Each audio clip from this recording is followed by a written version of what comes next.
बिस्मिल्लाहिर्रहमानिर्रहीम अस्सलाम वालेकुम। आप उसामा गाजी यूट्यूब चैनल देख रहे हैं।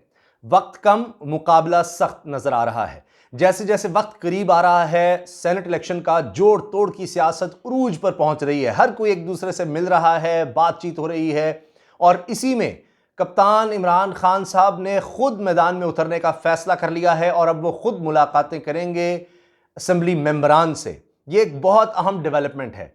इसकी क्या वजह है कि अब खुद उन्होंने मैदान में उतरने का फैसला कर लिया है।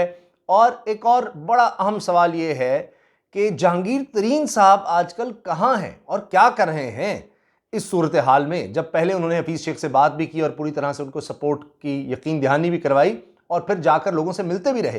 तो अब जहांगीर तरीन साहब कहां पर हैं, इस सब पर हम बात करेंगे। लेकिन पहले मैं चाह रहा हूं कि आपको यह बता दूं कि बहुत से लोग ये बात कर रहे हैं, तज्जिए दिए जा रहे हैं कि जनाब एमक्यूएम तो गई, पीपल्स पार्टी की तरफ हो गया, ये सब बातें कही जा रही हैं।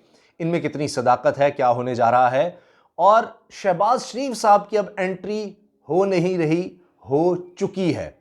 तो शहबाज शरीफ साहब इन हैं और मरीम साहिबा आउट हैं। और हमज़ा शहबाज साहब की रिहाई से ही और उसके बाद जिस तरह उन्होंने तकरीरें की, उसी से आपको ये अंदाज़ा हो रहा होगा। इस सब पर हम बात करते हैं। पहले मैं आपको बता दूं, शहबाज शरीफ साहब हो सकता है कि मार्च में ही बाहर आ जाएं, उनको भी ज़मानत पर रिहाई मिल जाए, बिल्कुल उस तरह जिस तरह हमज़ा शहबाज साहब बाहर आए हैं। और ये जो आपने पंजाब में होते हुए देखा, जिसको मुफाहमत कहा जा रहा है कि जनाब बड़ी खुश उसलूबी से परवेज़ इलाही साहब ने काम दिखाया, कमाल कर दिया कि कोई हॉर्स ट्रेडिंग और इस चीज़ की ज़रूरत नहीं पड़ी, जिसके जितने बनते थे सेनेटर्स उतने बिला मुकाबला मुंतखब हो गए। तो ये कैसे हो गया पंजाब में, जहां पीटीआई और नून लीग तो एक दूसरे के आमने सामने हैं, कुछ हो ही नहीं, सवाल नहीं पैदा होता। तो अब एहसन इकबाल साहब ने कहा है कि जनाब असल में बात ये थी कि हमने ये सोचा कि हम तो 3.5 लोगों जितने वोट थे हमारे पास, यानी 3 जनरल सीट्स थी, 2 टेक्नोक्रेट, एक नहीं एक टेक्नोक्रेट खुसूसी खातून के लिए सीट थी, उनके अलावा 3 थी, तो हमारे पास 3.5 जितने वोट थे। तो हमने वो जो 3.5 यानी आधे वोट एक जितने चाहिए उसके लिए आधे वोट जितने थे, वो हमने कहा कि आप 3 को ही डाल दें ताकि हमारा कन्फर्म हो जाए। तो इस वजह से हमने ये किया। तो ये एहसन इकबाल साहब की एक्सप्लेनेशन है। लेकिन असल हकीकत यही है कि परवेज़ इलाही साहब ने सबको मना लिया। उन्होंने पाकिस्तान पीपल्स पार्टी से आसिफ जरदारी साहब से भी बात की। अब ये बात अलग है कि बदले में पीपल्स पार्टी ने क्या मांगा, ये अभी तक सवाल तलब है कि जनाब क्या यूसुफ रज़ा गिलानी की वो सपोर्ट करेंगे, क्योंकि कामिल आगा साहब को बनने दिया गया, उनके तो वोट इतने बनते ही नहीं थे सेनेटर के लिए। तो ये एक सवाल अलग से है। मगर इसमें एक बड़ा अहम पहलू है शहबाज शरीफ साहब का। जी हाँ, अब आपने देख लिया परवेज़ रशीद साहब जो बहुत ज़्यादा करीब हैं मरीम साहिबा के, वो तो आउट हो गए रेस से। यानी जिन जिनको शहबाज शरीफ पसंद नहीं करते थे वो लोग आउट हो गए। और अब आप देखें कि शहबाज शरीफ साहब का सबसे अहम रोल है इस मुफाहमत में। तो लिहाजा हमज़ा शहबाज भी जब बाहर आए हैं, तो आप देखिए स्टेज पर जब तकरीर की हमज़ा शहबाज ने रिहाई के बाद, जमानत पर रिहाई के बाद, तो मरीम साहिबा आपको नज़र नहीं आई। आपको ख्वाजा साद रफ़ीक नज़र आएंगे बड़े अरसे के बाद स्टेज पर इस तरह मुतहरिक। मरीम साहिबा स्टेज पर नहीं थी, वो रिसीव ज़रूर किया, गाड़ी में भी नज़र आएंगी, लेकिन स्टेज पर नहीं। हमज़ा शहबाज ने कोई एक लफ्ज़ नहीं बोला एस्टेब्लिशमेंट के खिलाफ, एक लफ्ज़ भी। तो आप देख लीजिए बिल्कुल और तरफ अब चल रहे हैं। अब चीज़ों को शहबाज शरीफ साहब संभालेंगे। हमज़ा साहब का बाहर आना अपनी जगह, ये नहीं मैं कह रहा करिए अब हमज़ा मरियम को साइड लाइन कर देंगे। हाँ, शहबाज शरीफ साहब साइड लाइन कर रहे हैं मरियम को। अब मरियम आउट होती चली जा रही है। वैसे भी वो बाहर जाना चाहती थी अपने ऑपरेशन के लिए। देखते हैं अब किस तरह से मामला आगे बढ़ता है, क्योंकि इमरान खान साहब वाहिद रुकावट बने हुए हैं इस मामले में, वो एक अलग कहानी है। तो अब शहबाज शरीफ साहब जिस तरह नवाज शरीफ को मुल्क से बाहर ले जाने में कामयाब हुए, क्या वो अपनी भतीजे के लिए भी उस तरह हो सकेंगे? ये बड़ा एक टास्क होगा इस तरफ के लिए। और दूसरी तरफ के लिए जिस तरह उन्होंने मुफाहमत करनी है वो उसी तरह चलेंगे। आपने देख लिया मरीम साहिबा ने क्या कहा, जब सवाल पूछा गया जी ये लॉन्ग मार्च गुजरांवाला तक होगा या आगे भी जाएगा। अब हवाला ये था गालिबन उन सहाफ़ी का, रिपोर्टर का, कि जब गुजरांवाला तक पहुंचा था नवाज शरीफ साहब का एक लॉन्ग मार्च, तो वो वकला तहरीक के हवाले से था। तो फिर उन्होंने कहा कि जी तब्दीली की हवाएं चल गई हैं और ज़रूरत ही नहीं पड़ी। और फिर इस्टेब्लिशमेंट की तरफ से पैगाम आ गया, उस वक्त कैनी साहब की तरफ से शायद फ़ोन चला गया और कि जी बस मामला तय हो गए हैं।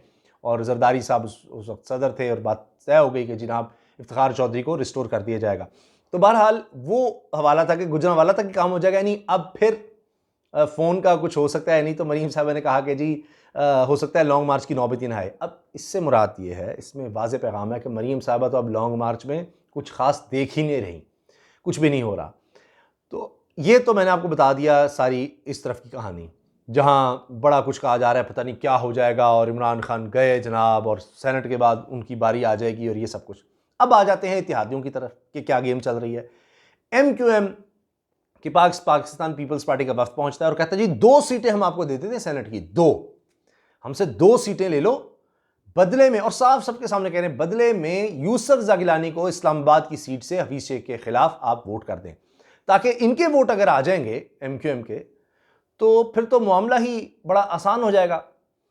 और इनके वोट आने का मतलब ये होगा 7 वोट MQM के अगर आ गए तो फिर तो कहानी बिल्कुल करीब पहुंच जाएगी और फिर कल को तहरीका अदम एतमाद लाने के भी रामवार हो जाएगी। अगरचे वो बहुत दूर की बात है कि MQM उधर जाकर तो साथ नहीं देगी पीपल्स पार्टी का। पीपल्स पार्टी की तरफ से सईद गनी साहब ने यह तक ऑफर किया कि आप हमारे साथ मुफाहमत वाले मामले में आ जाएं, ज़्यादा फ़ायदा है पॉलिटिकली। यानी वो तो सिंध में भी हुकूमत में भी शामिल करने को तैयार है MQM को, लेकिन उसके बाद MQM की सियासत का क्या बनेगा।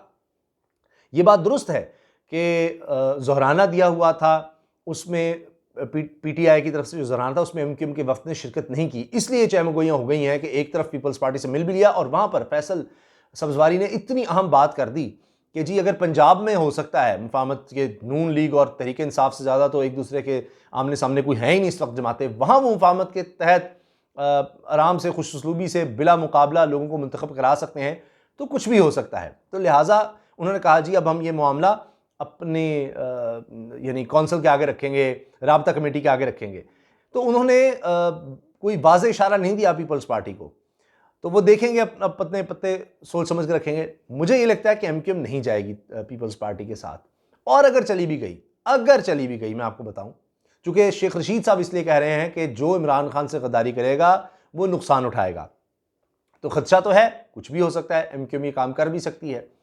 उसके बाद बड़ी मुश्किल हो जाएगी MQM के लिए, बहुत से मसाइल उसके लिए इकट्ठे हो जाएंगे, क्योंकि जिस तरह पैकेज कराची के लिए दिया जा रहा है उसमें वो कह रहे हैं हमें भी शामिल करें, वो भी मामला होगा। पीपल्स पार्टी से उनकी पैसी नहीं बन रही, पीपल्स पार्टी के साथ नत्थी हो जाएंगे तो कहेंगे जी फिर हम कराची या शहरी इलाकों से वोट कैसे मांगेंगे, दही इलाकों में तो पहले ही छाई हुई पीपल्स पार्टी, यहाँ भी हो जाएगा। लेकिन इसके अलावा एक और बड़ी अहम चीज़ है, शहबाज गिल साहब ने तकरीर करते हुए ये बात कही है कि जी 17 लोग अपोजिशन के हमसे राबते में हैं, 17 लोग। अब चूंकि जोड़ तोड़ हो रहा है, उधर से जमात इस्लामी ने भी कह दिया है कि वो PDM के साथ हो गया है। वो जमात इस्लामी के सिराजुल हक साहब तो बड़े सख्त खिलाफ थे अपोजिशन के, उन PDM का हिस्सा नहीं बने थे, लेकिन अब उन्होंने कहा है कि जी हम भी उनके साथ हो गए हैं। तो वहां अब वजन बढ़ता जा रहा है। MQM की मैंने आपको मिसाल दे दी है, वो उनसे भी बातचीत हो गई है। तो अब इमरान खान साहब ने इस वजह से खुद मैदान में उतरने का फैसला कर लिया है, वो खुद मिलेंगे असम्बली मेंबरान से। इसके साथ शहबाज गिल साहब ने एक तो ये बात कही है 17 लोग राब्ते में, उनका 2 से तो कल ही राब्ता हुआ है कौमी असम्बली के मेंबरान से। इसके अलावा एक और चीज़ उन्होंने एक ट्वीट की और उस पर बड़ी चहमगोइयाँ हो रही, उन्होंने कहा जी 8 बराबर है, यानी 1 + 7 बराबर है 8। तो इस पर भी बड़ी चहमगोइयाँ हो रही हैं। तो राबते इसका मतलब है कि हुकूमत की तरफ से, तहरीक इंसाफ की तरफ से भी हो चुके हैं, ऑपोजिशन के लोगों से भी। अपने लोगों को तो पक्का करने की तरफ जा ही रहे हैं, कोशिशें कर रहे हैं, वो तो है ही, लेकिन फिर भी इसके साथ साथ ये भी हो रहा है कि अपोजिशन के लोगों को भी साथ ले लिया गया है कि कोई चांस ना लिया जाए। और अब इमरान खान साहब खुद भी मैदान में उतरे हैं, सारे असम्बली मेंबरान से मिलेंगे, शिकायतें वगैरह जो भी होंगी दूर करने की यकीन दहानी और सारा कुछ उनको मनाने का मामला। तो उसके बाद तो फिर और पोजीशन कमज़ोर हो जाएगी PDM की। और अगर आप गौर से देखें, बॉडी लैंग्वेज भी देखें, तो इस वक्त इमरान खान साहब बिल्कुल परेशान नज़र नहीं आ रहे सेनेट इलेक्शन के लिए, जबकि PDM की ज़्यादा दौड़ें लग रही हैं। उससे भी आपको सूरत हाल का अंदाज़ा हो सकता है। जहांगीर तरीन साहब का फैक्टर मैं आखिर में आपको बता दूँ। जहांगीर तरीन साहब का मामला कुछ इस तरह से है कि शुरू में बड़े एक्टिव नज़र आए, फैसलाबाद भी गए, लोगों से मिले, जहाज़ उड़ाया, इधर गए उधर गए। तो लगता यह है कि अब वो तमाम सूरत हाल को देख कर कि अब चीज़ें सेटल्ड हैं, उनको शायद ये लगता है कि अब हारने के चांस नहीं हैं हफीज़ शेख के। तो इस वजह से अब उन्होंने जो जो करना था वो कर दिया है। आगे अब मामला देखेंगे इमरान खान साहब, और यही इतलात हैं कि अब वो जहांगीर तरीन साहब अब उतने ज़्यादा यानी उस तरह से दोबारा मुलाकातें और सब कुछ नहीं कर रहे, बस जो सूरत हाल सेटल करनी थी वो करके अब वो फिर दोबारा एक दफ़ा यानी साइड पर खामोशी से बैठ गए हैं। और अब इमरान खान साहब फिर फोरफ्रंट पर आके सबसे खुद मिल रहे हैं, खुद मुलाकातें करेंगे। तो अब ये 3 मार्च को सारा फैसला हो जाएगा। अभी तक यही नज़र आ रहा है, इस जोड़ तोड़ के बावजूद ये जो कुछ हो रहा है, MQM का हो, जमात इस्लामी का उस तरफ जाना, PDM की तरफ जाना, उनकी मुलाकातें और हर हद तक जाने का कहना, इस सब का अगर हम बगौर जायज़ा लें तो नज़र यही आता है कि अपोजिशन अपनी दौड़ ज़रूर लगा रही है, मगर मेरी नज़र में अब भी इमरान खान साहब का पलड़ा भारी है। अब भी उनके चांसेस ज़्यादा हैं, क्योंकि वो खुद कह चुके हैं इमरान खान साहब कि अगर खुफिया वोटिंग हुई तो यही रोएंगे, अपोजिशन वाले ही रोएंगे। तो ये 3 मार्च को पता चल जाएगा। लेकिन अभी तक ये लग रहा है, मैंने जिस तरह शहबाज शरीफ साहब वाला मामला आपको बता दिया है, वो भी आपको आने वाले दिन नज़र आ जाएगा। मार्च में ही उनकी रिहाई के चांसेस हैं। तो उधर मामला कमज़ोर हैं, क्योंकि उस तरफ भी पीपल्स पार्टी की तरफ आया जा रहा है। आज के बयानात में देख रहा था, शाहिद खान अब्बासी साहब के बयानात हूबहू वही हैं जो पीपल्स पार्टी के थे। तो अब वो इस्टेब्लिशमेंट के ख़िलाफ़ तो वो जा ही नहीं रहे, अपोजिशन जो है, और उनको भी नज़र आ रहा है कि अब लॉन्ग मार्च से तो ये हुकूमत गिरनी नहीं है। तो उससे पहले सेनेट का ही मामला है, उसमें भी उनकी अब कमज़ोरियाँ आपको 3 मार्च को नज़र आ जाएंगी। इजाज़त दीजिए, अल्लाह हाफ़िज़। पाकिस्तान जिंदाबाद।